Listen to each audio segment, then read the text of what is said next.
Hello everyone and welcome back to Let's Play The Legend of Zelda Skyward Sword. We were in the middle of a discussion before, so let's continue. Let's continue Do I need to move this to get back out? Possibly. No. That can't be it. There must be some sort of bookshelf for it. But can I run it?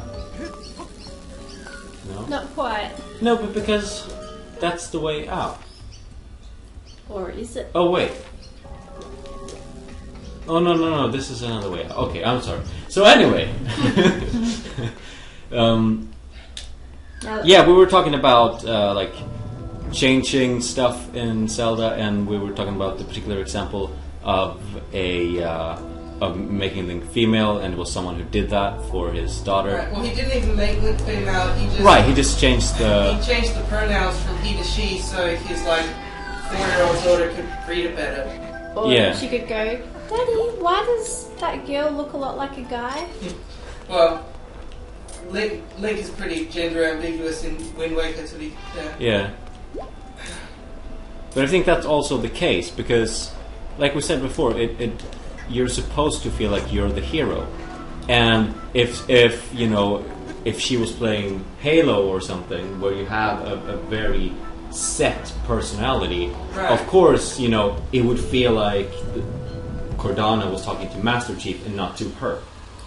Right, but I think there's a weird disconnect in what they're saying, because I'm assuming a lot of these same people who are angry about Link being changed this way are also a lot of the same people being angry about voice acting and more character for Link and stuff. Probably. And but the thing is, what's taking away from this blank slate thing is the stuff that's already happened, like the Link having a relationship with Zelda, stuff in Skyward Sword, and all this that makes them their own character. Isn't that what's taking away from the emotion that they want? Unless, supposedly, I think it gives more emotion because I'm not pretending that I'm Link when I play the game, so I don't know. I have to admit I wasn't listening because Fi just gave her lowest percentage opportunity ever. So I think we need to recognize that. And we can douse for the Nehru's flame. Nehru's flame. For the ship. Why did I just say Nehru's flame? I say Nehru's flame. Well, we have to douse for the ship, not the flame. The ship is called but the Nehru's ship flame. has the flame, so... I think that's the name of the ship, I don't know. It holds the flame. That's what she said. Maybe it's a ship called Nehru's flame that holds the flame. That would be funny. Anyway, did you have more to say on the subject? Yeah, I have one. We can close the discussion, I think, by saying this. I think that, with all the bad examples we've had of voice acting in Zelda games or whatever,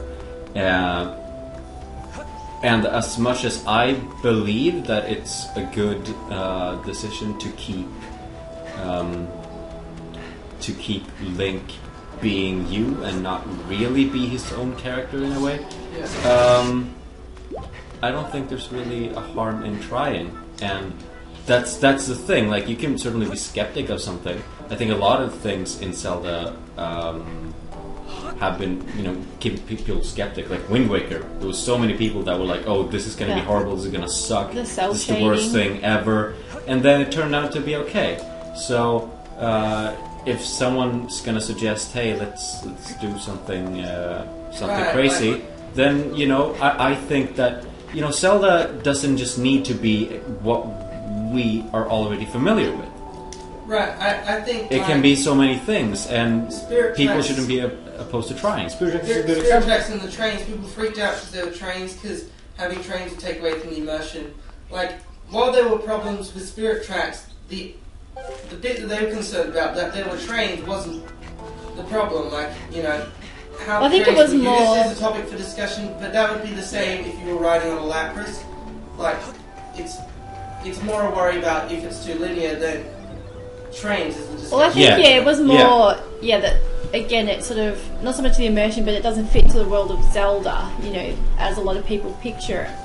Right, but When you're riding around horseback and things like that, suddenly there's a train. What, are we going to see cars and buses and aeroplanes? next we're going to see photo takers and elevators in the Adventure of Link and futuristic hookshot machines, but we'll never see any of that sort of thing. It's quite in funny the Zelda with the series. Adventure of Link because I very much picture the Hyrule from those early games as very medieval and that. But the funny thing is I never saw those elevators as technology. It was, oh yeah, let's just go up and down between the floors. I never actually thought, hey, that's technology. It wasn't really until probably Link's Awakening with the telephones that I went, oh, that's interesting. Why are there telephones? That's a bit too modern for this Zelda world that I have in my head. Right, it's just a matter of perception, not the actual... because Phantom Hourglass, people weren't that concerned about the steamboat, but that's a later invention than the train. Yes. Yeah. So it's just all about... People decide, oh, I won't like this because of some reason, but it's not really always... it's about what they do with it. They could put whatever they want in a Zelda game, and it's just about how they use it for game mechanics and story and stuff is what matters, you know? Yeah, and that could actually bring us onto a new topic, which is gimmicks.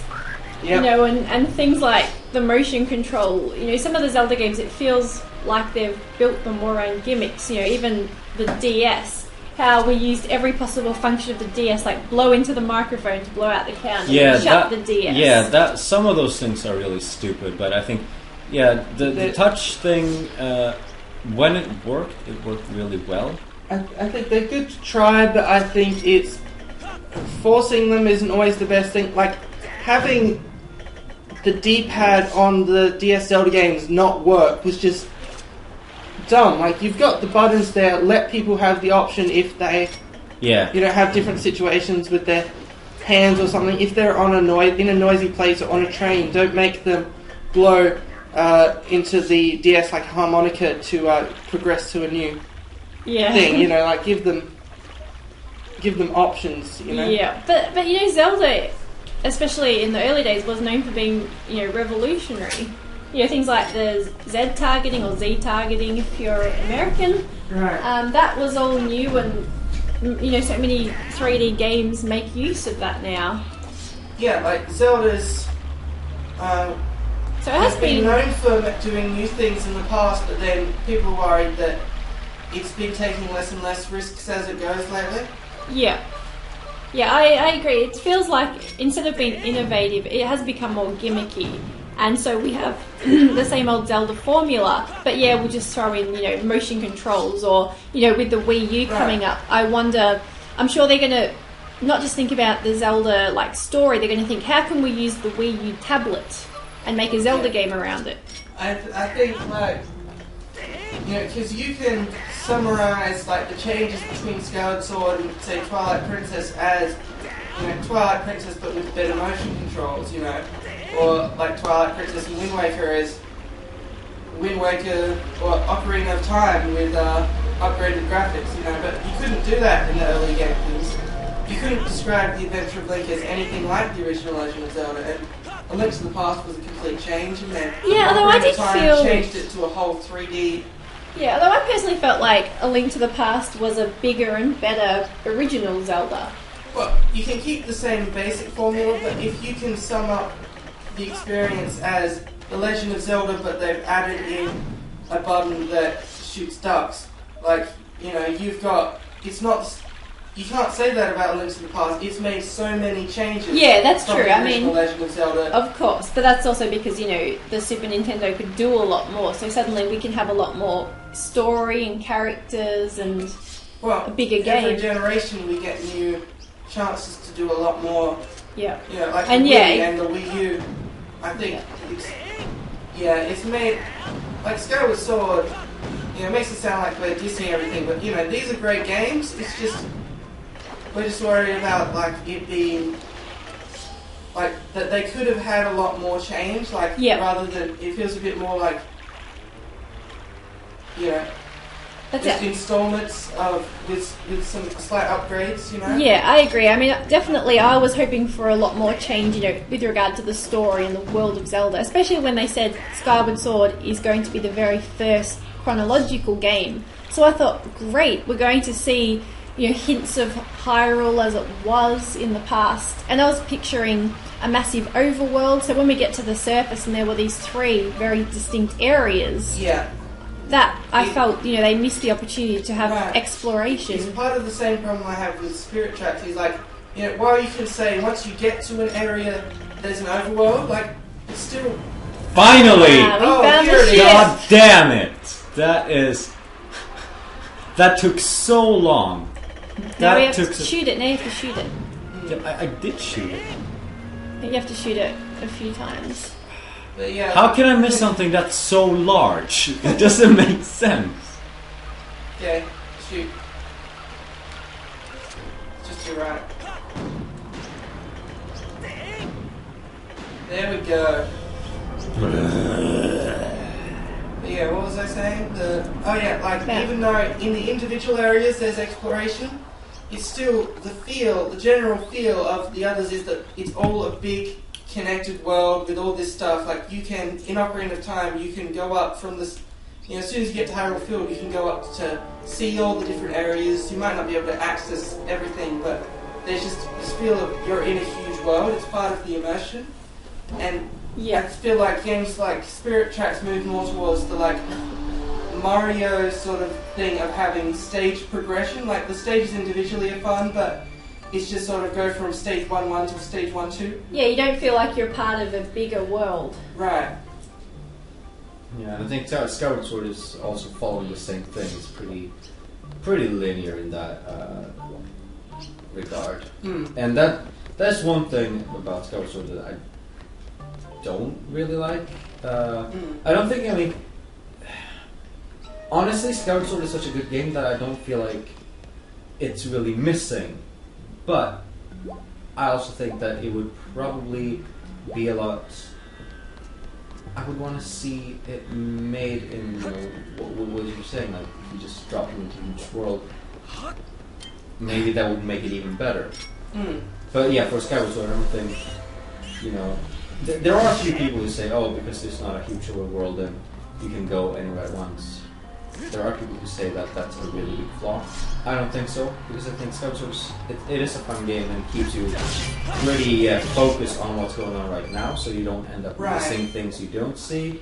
I think, it's a good game. Like, I think, I was saying about the, that it makes... How many times have you said now that Skyward Sword is a good game just to not piss people? I know.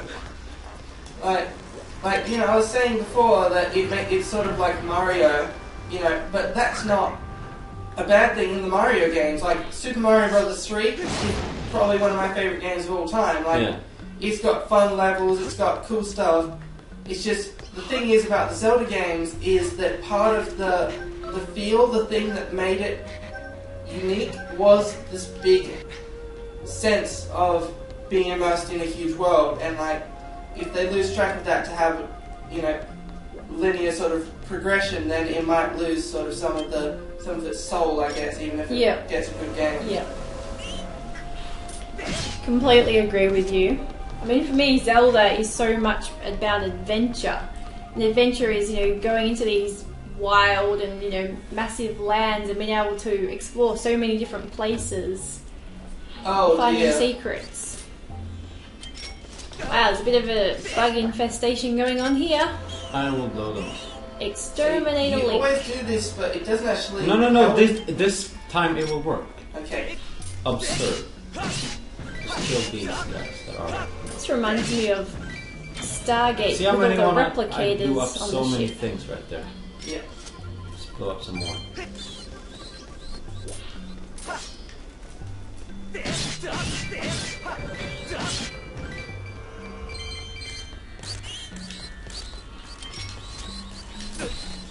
Boom. Link blew himself Worth up instead. Totally worth it. Saves a lot of time. Collect those rubies. There's one left. Yeah. No, Oh, it's it's a just bones. skeleton. Okay. Alright, so I think we should save here, and in the next episode, continue on in this. But wait, Fi has something to say.